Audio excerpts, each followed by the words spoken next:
Hi, I'm Adam Jones, the Communications and Outreach Director for the Tulsa County District Attorney's Office. Welcome back to the True Seeker Spotlight interview. Today I have with me Elyssa Kohler, Assistant District Attorney in our office. Elyssa, thanks for being here. Thank you. So Elyssa, tell us, why did you decide to be a prosecutor? So I actually kind of stumbled upon it. I initially wanted to be a therapist, and then the summer in between my freshman and my sophomore year of college, I actually got picked for jury duty. And I was a juror on a jury trial in Wichita, and I just loved it. It scratched every intellectual itch I had. I was also kind of a theater kid in high school, so it matched perfectly my level of working with victims, getting to be trauma informed, but also get to kind of have this other element of getting to present a story and, present that in front of a group of people. Okay. Well, you can't bring up jury duty and not tell us what the case was. So. It was a rape case, so it was pretty intense, but it was absolutely amazing, the entire experience. I just remember being so in awe of the attorneys the whole time, and afterwards I remember they sat down with all of us and got to answer a bunch of questions, and I just absolutely loved it. I mean, I was absolutely thrilled. I think I got like $75 at the end of the week, and it was the most amazing experience. But that was instantly when I knew, like, wow, this is something that I think I would absolutely love to do. And that prosecutor, I was just so amazed by that role. I just never thought about that as something that I could do or a job. So I joined like my college mock trial, instantly started kind of directing my attention towards that. And have never really looked back, but it's been amazing. Okay. So jury duty during college, and then after college you go straight to law school because of that? Yep. So I went straight to law school. I only interned with our office during law school. So I started actually in 2020 in the midst of COVID with our office. Great time. Interned throughout the entire time in law school. Now that I'm out of law school, I actually can admit to this, but I got my LLI during law school, and I actually skipped a week of school so that I could do a jury trial with one of my supervisors because I had this opportunity. So that was like an amazing thing, as I not only got to intern with the office, but I also got to do jury trials and prelims with my supervisors, and got really fortunate that there were multiple supervisors throughout the office who were willing to basically give their time and their energy to me. So that was amazing. I loved that. So went to college, jury duty, got stuck on going to law school, went to law school, interned in the office, and now you're an experienced assistant district attorney, and you focus a lot of your attention on victims of domestic abuse. Tell us why you've decided to focus on that. So I've always wanted to work with domestic violence victims. Even when I thought about being a therapist, my mom was a domestic violence survivor with my biological father. So I knew that I wanted to be a person while a domestic violence victim or survivor is going through, leaving that perpetrator in whatever capacity that looked like. So I knew that was always a goal of mine, was to be kind of a person that could, offer support or comfort to that person and not make them feel like they were alone throughout it all. Really that person that, I wish my mom had when she was going through that process. Yeah. So I've always known that I wanted to work with DV survivors, and been very blessed that they've always welcomed me with a lot of care, and gotten to work with them. Yeah. We talked about this a little bit before the interview, how unfortunately in our day, in culture today, domestic violence has become sort of normalized. And what are your thoughts on that, and how does that kind of steal your resolve in these cases? So I think, unfortunately, unlike certain types of rape or kid crimes, there's almost this normality with domestic violence. I will oftentimes ask jurors, who here has ever seen DV happen in their life? And, most people don't raise their hands. And then I'll ask them, but how many of you know that it happens? And everyone raises their hands. And it's one of those things, I think a lot of people think, oh, well, if that victim or that survivor was stronger, they would just get away. And I think breaking down some of those stereotypes and breaking down some of those preconceptions that sometimes people have is really an important thing to legitimize the fact that this is violence that is continuing to happen. And not only violence that's happening in the immediate, but if there are children, family members around, it could, continue throughout generations. Yeah. Yeah, I know you and District Attorney Kunzweiler just recently went to a team of people in Tulsa who have gathered together to review the fatality rates involved in domestic violence. Why is it that if a perpetrator isn't addressed, they continue to just escalate their level of violence over time? So I think there's this idea that a DV perpetrator, if they have escalated to physical violence, they will eventually go back down to emotional or mental violence only.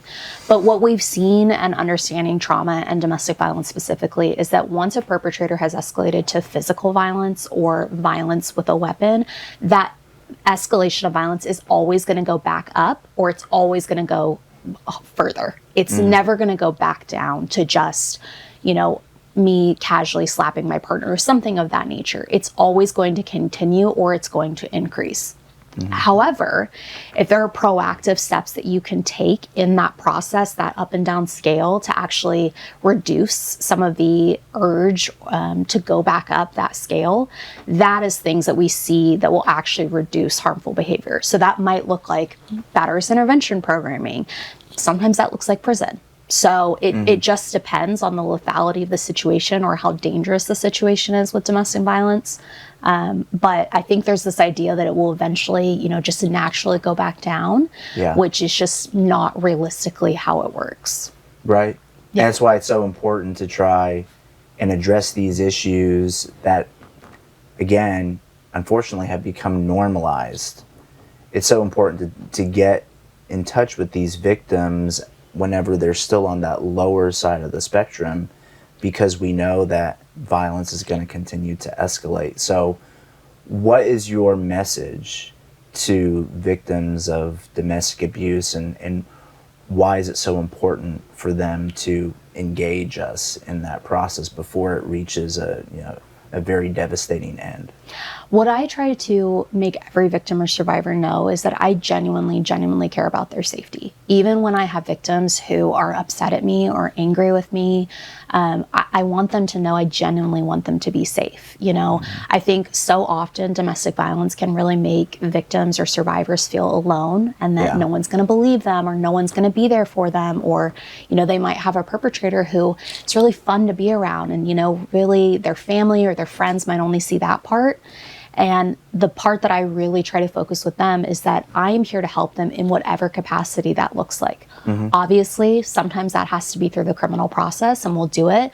But I also love a situation where I get to connect a survivor with resources, or I get to engage in a conversation with them, or have a truthful dialogue with them about what has occurred to them. So even if I have a survivor that, tells me I'm not cooperative, I've already gotten away, I love getting to have that dialogue and build that kind of trust and relationship with them that encourages them that if this ever does happen again, please don't hesitate to reach out to our office. We're always here. I always want to make sure that you feel like you have a safe, space to come to feel comfortable when it comes to the criminal system. Yeah. And when we do have to take cases to trial, you've been telling me a lot of the time your only evidence is the testimony of the victim. Yeah. And you're put in this position where you have to try and communicate to a jury in a way that compels them to care about that victim the same way that you do. Tell us a little bit about that dynamic. Yeah, I think it can be sometimes challenging. There are a lot of jurors, unfortunately, who cannot picture a world in which their spouse hits them or their spouse does something and they don't immediately leave. Not understanding that there's a lot of factors. Something I bring up with jurors a lot is, have you ever had a partner say something really hurtful to you, or have a friend or someone do something really, really hurtful, but you chose to forgive them in that moment? So I think a lot of jurors in the community as a whole, it's so hard for them to picture it. But as someone who grew up in that environment, who had, you know, a parent who was violent against my mom, you know, you want to give that person the benefit of the doubt. You want to think to yourself, oh, if I can just help them or I can give them support enough, you know, that will change it. And so I think shifting the responsibility from being, well, you know, if it was that serious, she would have left, to you need to take serious actions for yourself to stop your abusive behavior is also a critical step. And sometimes that has to unfortunately happen during jury service, is for us to kind of talk to a juror about, you know, this isn't the victim's fault that this happened. They're not the one that chose for this to occur. This is somebody who is trying to control them and to control the situation. Yeah. Well, when you're not spending your time dealing with domestic violence issues, you're spending a lot of time on cases related to animal cruelty cases. Tell us a little bit about that. So I actually also kind of by accident stumbled into our animal cruelty as well. I handled a case for Steve about a year and a half ago that was pretty horrific. It was a dog grooming animal cruelty case. Yeah. And it was a situation in which the owner of that dog and I had a very good relationship, and one in which I felt like I was a good kind of person to guide him through this process, but he also enacted me with a lot of trust that I really appreciated. And so because of that, Steve asked me to stay on and handle some of these animal cruelty cases. They are definitely not always fun, but I think what I appreciate is that there is someone in that role who I hope the community knows truly cares about the well-being of those animals. You know, every time I get a case, I think to myself, you know, how would I feel about this as a community member? Or how, you know, would this impact me? I also try to be mindful of the fact that, you know, we live in Oklahoma. There's a lot of different animals kind of out and about. I've had horse cases, cow cases. I grew up on a farm myself. So I try to be mindful about that, of making sure that our office is pursuing charges that the community as a whole would, you know, be bothered by, or that they would want us to be actively pursuing. Well, why are you so passionate about these kind of two groups of victims? I think I always want to kind of be I don't want to say shepherd, but the person in a situation that can help people in ways that they might feel uncomfortable. So I know that, you know, domestic violence victims can feel incredibly uncomfortable going through the criminal process. And I think to myself, I want to be that person who I'd want to have next to me if I was going through it. But also when it comes to animal cruelty, you know, I want to be that person who makes it very clear of what our community is going to tolerate and what we are not. And sometimes that means being the unpopular voice in the room, but I think it's important for our community to know, you know, what is important to us as the DA's office, what matters to us, what kind of crimes we're going to make sure are continuously being sent the message that that kind of violence is not to be tolerated. Yeah. Well, I think that your role in our office is really fascinating, because you are a voice for a particular group of victims that either don't have any voice at all related to animals, or voices that are overlooked and forgotten.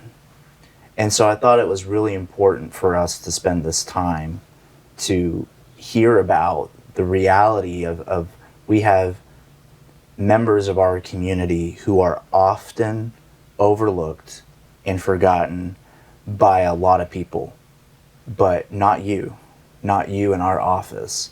And so I wanted to make sure we brought attention to that, and I wanted to thank you for the work that you're doing, and I want to give you the last word. Any final words on what it means for you to be in this office conducting these kinds of cases? I truly, truly consider it an honor to get to work for our office. I go home every single day and I interact with my fellow community members because I truly, truly care about them. I want us to all live in a community where we feel safe, where victims of crime feel like they have an office who genuinely cares about what's going on.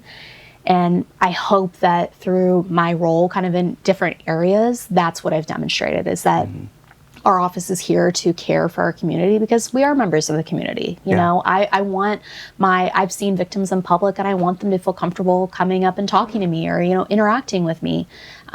Because I'm one of their fellow community members as well. So I think that's what I would reiterate, is that I love working for this office because I truly, truly know the heart of this office, and that is to make sure that victims who are oftentimes overlooked or ignored have a voice here and feel like they have a voice in court and in the system. Yeah.